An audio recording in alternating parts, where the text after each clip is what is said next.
નમસ્કાર. આજના આ નવા વિશ્લેષણમાં સ્વાગત છે. આજે આપણે ઇતિહાસના એક એવા પાનાને ખોલવા જઈ રહ્યા છીએ જે ભલે 110 વર્ષ જૂનું હોય પણ તેનો પડઘો આજે પણ એટલો જ સ્પષ્ટ સંભળાય છે. ખરેખર આ એક એવી કથા છે જે આજના આધુનિક પોપ કલ્ચર અને વીતેલા યુગના એક બહુ જ મહત્વના ઐતિહાસિક વળાંકને એકબીજા સાથે જોડે છે. તો શરૂઆત કરીએ તાજેતરમાં કેનેડાના વેન્કુવરમાં બીસી પ્લેસ સ્ટેડિયમ ખાતે યોજાયેલા એક ભવ્ય પોપ કોન્સર્ટથી. આ અવતરણ પ્રખ્યાત ગાયક દિલજીત દોસાંજનું છે. વિચારો, 55,000 લોકોની જંગી ભીડ, સંગીતનો જલસો અને અચાનક સ્ટેજ પરથી 1914ની એક એવી દર્દનાક નાકાબંધીનો ઉલ્લેખ થાય છે જે એ જ સ્ટેડિયમથી માંડ 2 કિલોમીટર દૂર દરિયામાં બની હતી. આ એક એવો સંદર્ભ હતો જેણે રાતોરાત લોકોને ફરીથી ભૂતકાળ તરફ જોતા કરી દીધા. વિભાગ 1. આધુનિક કોન્સર્ટનો ઐતિહાસિક પડઘો. તો ચાલો આધુનિક સંગીતના આ માહોલથી પાછા 20મી સદીની શરૂઆતમાં જઈએ અને જોઈએ કે આખરે એ દરિયામાં એવું તો શું બન્યું હતું. 376નો આ આંકડો જુઓ. હવે આ માત્ર કોઈ ગણિતનો આંકડો નથી. આ 376 આશાઓ અને સપનાઓ છે. વાત છે વર્ષ 1914ની, જ્યારે કોમાગાટા મારુ નામની એક જાપાની સ્ટીમશીપ ભાડે લેવામાં આવી હતી. આ જહાજ પર બરાબર 376 ભારતીય મુસાફરો સવાર હતા. તેઓ સારી મજૂરી, સારા વેતન અને પોતાના પરિવાર માટે એક ઉજ્જવળ ભવિષ્યની આશામાં કેનેડા પહોંચવા નીકળ્યા હતા.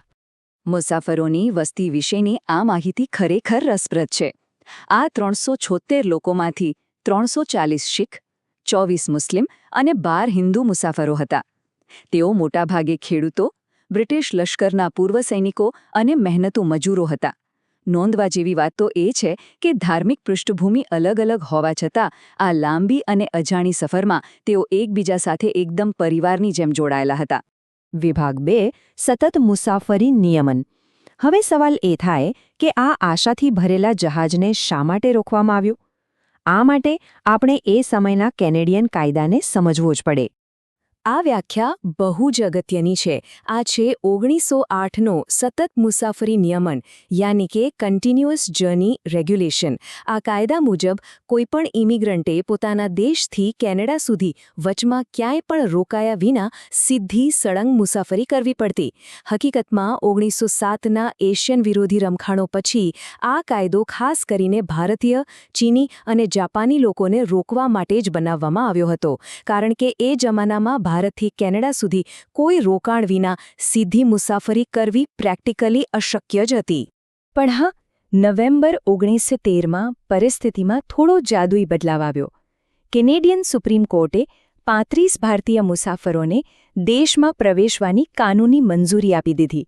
આ નાનકડી જીતે એક મોટી આશા જગાવી દીધી. બસ આ જ ઘટનાથી પ્રેરાઈને ગુરદીતસિંહ નામના એક પ્રભાવશાળી વ્યવસાયીએ હોંગકોંગથી કોમાગાટા મારુ જહાજ ભાડે લેવાનું નક્કી કર્યું. જો 35 લોકોને પ્રવેશ મળી શકે છે તો એકસાથે વધુ લોકોને પણ કેમ નહીં? એવો તેમનો સીધો અને સાદો તર્ક હતો. વિભાગ 3. વાન્કુવર તરફની સફર. અને બસ અહીંથી જ ગુરુ નાનક જહાજ તરીકે ઓળખાતા આ કોમાગાતા મારુ જહાજની એ ઐતિહાસિક યાત્રાનો આરંભ થાય છે. આ આખી સફરના ઘટનાક્રમ પર નજર નાખીએ તો આખું ચિત્ર સ્પષ્ટ થઈ જશે. 4 એપ્રિલ 1914ના રોજ ભારે ઉત્સાહ સાથે હોંગકોંગથી પ્રસ્થાન થાય છે. 1.5-2 મહિનાની દરિયાઈ થકાવટ પછી 23 મે 1914ના રોજ આખરે તેઓ વેન્કુવર પહોંચ્યા. પણ ત્યાં ઉતરવાને બદલે તેમને રોકી દેવાયા. મહિનાઓ સુધી મડાગાંઠ ચાલી અને 19 જુલાઈ 1914ના રોજ પોલીસ સાથે સીધું ઘર્ષણ કર્યું. છેવટે નિરાશ થઈને 27 સપ્ટેમ્બર 1914ના રોજ આ જહાજ બજબજ ભારતમાં પાછું ફર્યું. આ માત્ર તારીખો નથી, પણ મહિનાઓની યાતનાઓનો જીવતો જાગતો રેકોર્ડ છે. વિભાગ 4. 2 મહિનાની નાકાબંધી. વેન્કુવરના કિનારે પહોંચ્યા પછીના એ 2 મહિના કદાચ સૌથી અંધકારમય હતા. જહાજને કેનેડિયન જળસીમામાં બરાડ ઇનલેટ ખાતે જ રોકી રખાયું, પણ તેમને કિનારે પગ મૂકવા દેવામાં ન આવ્યો. હવે આ માહિતી વિશે જે ખરેખર રસપ્રદ બાબત છે તે છે કે એક જ જહાજના લોકો સાથે કેવો અલગ અલગ વ્યવહાર થયો. જે 24 મુસાફરો પાસે અગાઉથી પરવાનગી હતી, માત્ર તેમને જ પ્રવેશ મળ્યો, જ્યારે બાકીના 352 મુસાફરોને અંદર પ્રવેશવા ન દીધા. એટલું જ નહીં, મહિનાઓ સુધી પૂરતો ખોરાક, પીવાનું ચોખ્ખું પાણી અને તબીબી સહાય પણ સત્તાવાળાઓ દ્વારા સદંતર નકારી કાઢવામાં આવી. એકદમ અમાનવીય વ્યવહાર. પણ જુઓ, આ પરિસ્થિતિ જોઈને સ્થાનિક દક્ષિણ એશિયન સમુદાય ચૂપ ન બેઠો. તેમણે શોર કમિટી બનાવીને જબરદસ્ત પ્રતિકાર કર્યો. હુસૈન રહીમ, સોહનલાલ પાઠક અને બલવંતસિંહ જેવા નેતાઓએ આગેવાની લીધી. આ કમિટીએ માત્ર વિરોધ જ ન કર્યો, પણ કાનૂની લડાઈ લડવા માટે $20,000 જેટલું ફંડ ભેગું કર્યું. વિચારો, 1914માં આ કેટલી મોટી રકમ કહેવાય. વિભાગ 5 બજબજ ખાતેની કરુણાંતિકા. કમનસીબે આટલા પ્રયાસો છતાં ન્યાય ન મળ્યો અને આખરે જહાજને પાછા ફરવું પડ્યું. વાપસીની આ સફર ખરેખર રોવાડા ઊભા કરી દે તેવી હતી. જહાજને પરાણે કેનેડિયન જળસીમામાંથી બહાર કાઢાયું. એ જ વખતે પ્રથમ વિશ્વયુદ્ધ ફાટી નીકળ્યો હોવાથી બ્રિટિશ સત્તાવાળાઓને ડર હતો. એટલે હોંગકોંગ અને સિંગાપુરમાં પણ આશ્રય ન મળ્યો. છેવટે જહાજને સીધું કોલકાતા નજીક બજબજ બંદર તરફ વાળવામાં આવ્યું. ત્યાં પહોંચીને મુસાફરોને સીધા પંજાબ જતી ટ્રેનમાં બેસાડવાનો આદેશ અપાયો. પણ થાકેલા અને રોષે ભરાયેલા મુસાફરોએ તેનો સાફ ઇનકાર કરી દીધો. લગભગ 20નો આ આંકડો એ બહુ મોટી કરુણાંતિકા છે. સત્તાવાળાઓએ આ મુસાફરો પર સીધો ગોળીબાર કર્યો, જેમાં આશરે 20 જેટલા નિર્દોષ લોકોએ જીવ ગુમાવ્યા અને બીજા અનેક ગંભીર રીતે ઘાયલ થયા. આ એ જ લોકો હતા જો માત્ર એક સારા જીવનની આશા લઈને ઘરેથી નીકળ્યા હતા. વિભાગ 6 ન ભૂલાયેલો વારસો.